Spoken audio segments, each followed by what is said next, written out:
It's a new year, which means it's time to get excited for a new slate of comic book movies and TV shows. What's going on, guys? I'm Chris, and welcome back to another video. So today I got a tier list ranking of all the 2025 comic book movies and TV shows based on my excitement. I believe there's 4 movies, 1 from DC, 3 from Marvel, and then a handful of TV shows that range from Marvel to DC and just other original streaming series set in the genre. But before I get into my ranking, be sure to hit that like button, comment down below which comic book movies and shows you're the most excited for in 2025, and of course subscribe and hit that notification bell to help reach my goal of 150,000 subscribers here on the channel. It would mean a lot. Without further ado, let's dive in. The tiers I have are Need It Now, I'm Excited, I'm Curious, and Don't Care. And again, I have about 13 projects. They're fully randomized. Kickstarting this list is Peacemaker Season 2, which I believe is speculated to come out in August of this year. The first season I was a fan of. I watched it on a week-to-week basis and ate it up. I haven't gone back to it since, but I definitely will be rewatching it before Season 2. Something I'm the most excited about with this specific show is what it's going to canonize further from the DCEU, because we've seen in Creature Commandos, which is the first TV show from James Gunn's new universe, that certain, aspects of prior movies and shows from that DCEU have been brought into this new universe and have been made canon. So what is Peacemaker going to canonize? What is it going to disregard? That's something I'm really curious to see, kind of how it just fits into this new era of DC under Gunn. But this first season was delightful. What it did really well to me is characterize and add depth, further depth, to Peacemaker, who is this anti-hero, borderline just a despicable human in the Suicide Squad. Well, it took this character who you kind of learned to hate by the end of the film and really humanized him in a way. So well done, James Gunn. I'd say I'm excited for this season. There we go. I'm excited for this season, and I'm really wondering if it'll actually release in August or not, because sometimes with these streaming shows, we don't know a release date till like a month in advance. Very different than the way they market movies, but I'm excited. I'll be sat day one. Next, we got Superman. I'm excited for this one as well. I'm going to put it actually above Peacemaker in that tier.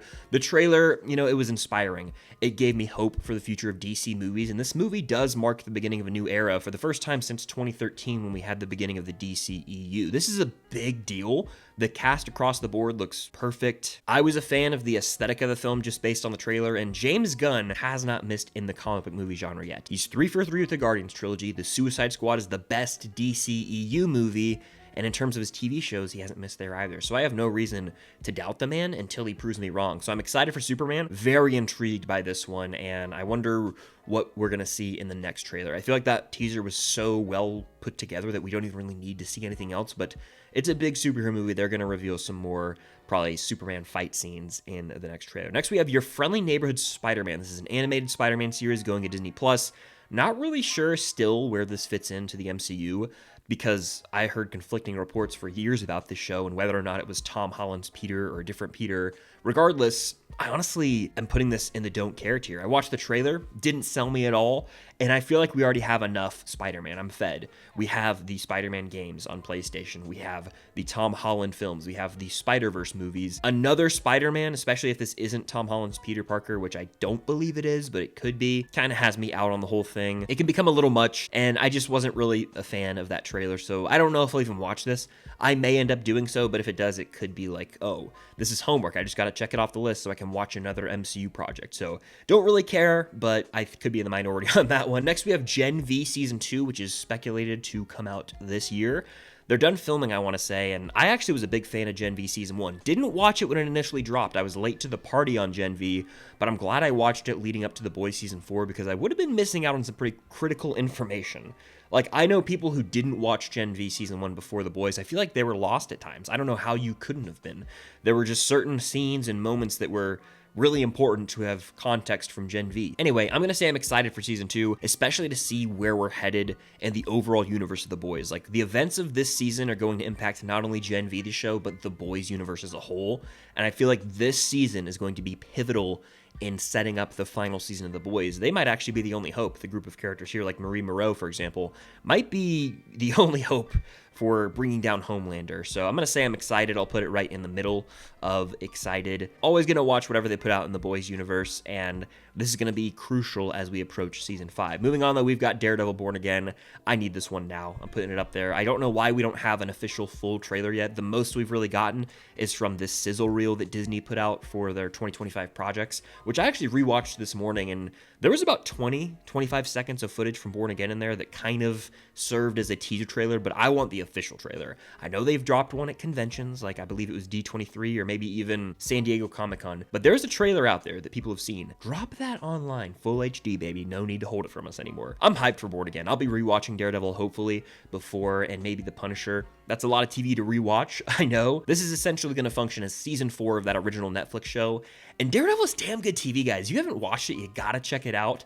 I first watched it at the end of 2021, around the time of No Way Home, which is crazy to say. That was almost 4 years ago now. Wow. This show rules, the first 3 seasons. So to bring it back, revive it, you got Bernthal as the Punisher back, you got D'Onofrio's Kingpin, I'm all in. I believe Bullseye, who was set up to be like the main villain of a potential season 4 at the end of season 3, is going to be in this show as well. So it really is just Daredevil season 4. Born Again is just a cool ass name. So I'm here for it, need it now, and this can really be, you know, important in setting up the street level side of the MCU as we move forward. And that's the side of the MCU I've always kind of liked a bit more. I don't know if that's a big deal or not, but I don't know why I'm whispering. Next, we got Wonder Man starring Yahya Abdul-Mateen. I think Bob Odenkirk's in this. I don't know. We got some footage for this as well in that little teaser sizzle reel that I was mentioning earlier. I'd say I'm curious about Wonder Man. I'm not like over the moon excited. I don't have really a reason to be. But Yahya Abdul-Mateen, one of the more underrated talents in the industry right now. This seems like a real original concept for a Disney Plus MCU show. I don't know if they've done anything like this. I'm very in the dark on the backstory of Wonder Man, just based on that trailer. Doesn't seem like a conventional MCU Disney Plus show, so could feel fresh for the better. No clue what to expect, but I did catch that Trevor from Iron Man 3 and Shang-Chi is in this show. He was comedy gold in Shang-Chi and kind of redeemed that character a bit for me, so I'm curious about this one. Moving on, though, we got Marvel Zombies. Again, I don't really care right now. I'm going to put it actually at the back of don't care, because we got a What If episode years ago, I think it was 2021, with Marvel Zombies, and everyone was like, oh, that'd be a cool concept, and I believe that's when they made the announcement that they're going to do a Marvel Zombie show. Well, here we are in 2025, and I feel like no one's really asking for this. I also believe this is like a 4 to 5 episode thing, maybe 6 tops. So it's kind of like, hey, we had this idea back in 2021. It's kind of been just sitting around for a while now, but we're so far into production, we got to just release it. And I feel like that's the case with something else I'm going to talk about as well. Marvel Zombies, I think, is TVMA, so it could be a bit darker for MCU on Disney Plus, but still, I don't really care. Moving on, though, we've got Thunderbolts, which I am going to say I need now. I'm going to put it behind Daredevil Born Again. The trailer fully sold me. This is a fresh team up in the MCU. Bucky Barnes is the man, and you've got Yelena and Red Guardian here, who are 2 of my favorite new additions to this, you know, next era, this post-Endgame era of the MCU. They're both introduced in Black Widow. A lot of fascinating characters at play here. I think stylistically this film's going to stand out. It has that street level feel to it, which again, I'm more of a fan of when compared to like the multiversal projects in the MCU. So this has all the makings of a movie that I'm going to eat up. The director, I believe, did that show Beef, and so they've got some new talent here in the MCU, a new face to direct. I like everything that I've seen so far. I have no reason to not believe in this movie. It's a very talented cast. It looks action-packed. I'm sold. Moving on, though, we've got Ironheart. I'm going to say there was a point in time where I would have said I'm outright excited. This has been post Wakanda Forever, so November 2022. We're now in 2025, haven't seen this character since Wakanda Forever. I'm gonna go with it. Now, not to say I don't think it's gonna be a good show, there's hope for this, but I have it in because it's kind of a mixed bag. This show was filming in, I believe, 2021 or 2022. Like, it was filming a long time ago, and it was supposed to come out in like 2023, then 2024. It's comparable to how Agatha was, where it just kept getting pushed. Ironheart also is one of those projects where it was greenlit at a time where Marvel was kind of greenlight happy, and it's just been in production hell essentially for however long. It's finally coming out in June. You've got Alden Ehrenreich and Anthony Ramos in here, so there's some star power in this show. Ironheart was a standout in Wakanda Forever. Riri Williams, the character, so I want to see more of her, but is it too little too late? Until we get like a full trailer, I don't know. I've been burned so many times by Disney Plus shows in the past that it's hard to get too excited by it. Moving on, though, we've got Invincible Season 3. Disclaimer, I've only seen Invincible Season 1, and it's been 4 years, however long it's been since that first season dropped, so it's been a hot minute. I'm planning to rewatch that and watch Season 2 before Season 3 drops, which means I need to get on it with Invincible probably very soon. I'll go, I'm curious. I'll put it right here. The reason I'm curious is because I'm kind of factoring in my thoughts on Season 2 as well.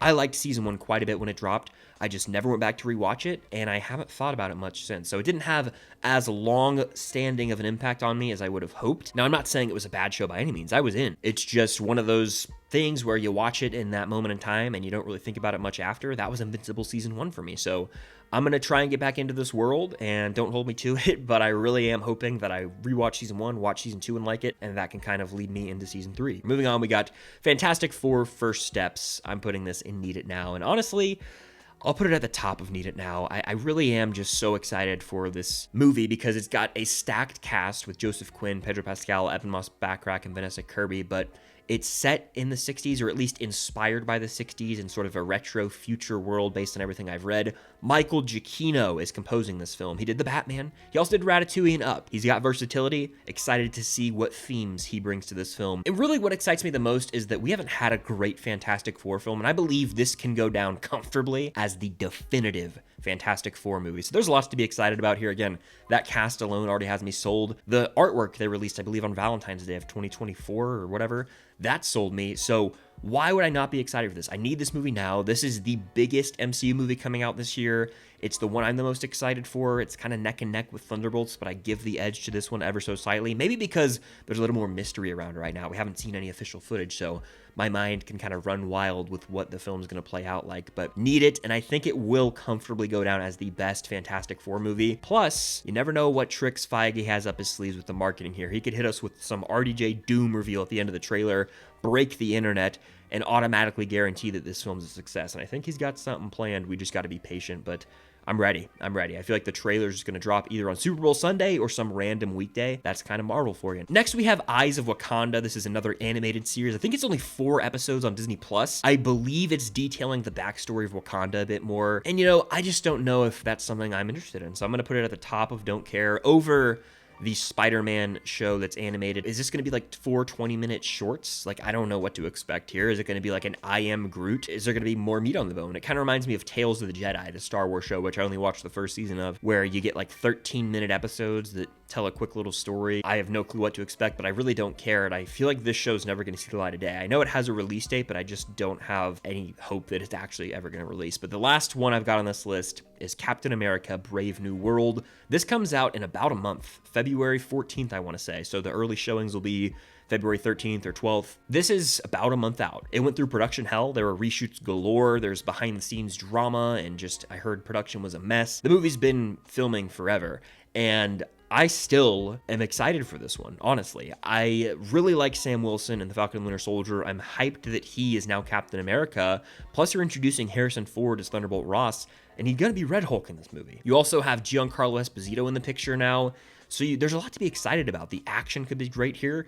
It could function as sort of a spy thriller, much like The Winter Soldier. The comparisons have been there since the first trailer for this movie dropped. I don't know how big of a hit this movie is going to be with audiences, with critics, or at the box office, but I'm still genuinely excited to check this one out. In fact, I'm going to put it probably right here behind Superman. This movie could be a lot more important than we're actually giving it credit for, because to me, Sam Wilson, Captain America, probably going to headline the Avengers. Going to be one of, if not the main leader of the Avengers as we head into, the next 2 films, Doomsday and Secret Wars. And so this movie needs to tell its own story, but by the end, even if it's a post-credit scene, we gotta see Sam Wilson starting to assemble the Avengers, starting to reach out to others, and just being that leader. So I hope this film propels him forward and sets him up for success as the lead Avenger, or one of them, in the next 2 Avengers films. And this film could be important to give us some answers as to where we're headed in the future of sort of the street level side of things in the MCU, but also just big picture. So excited for that one. I'd say of the 3 MCU movies, it's the one I'm the least excited for, but still,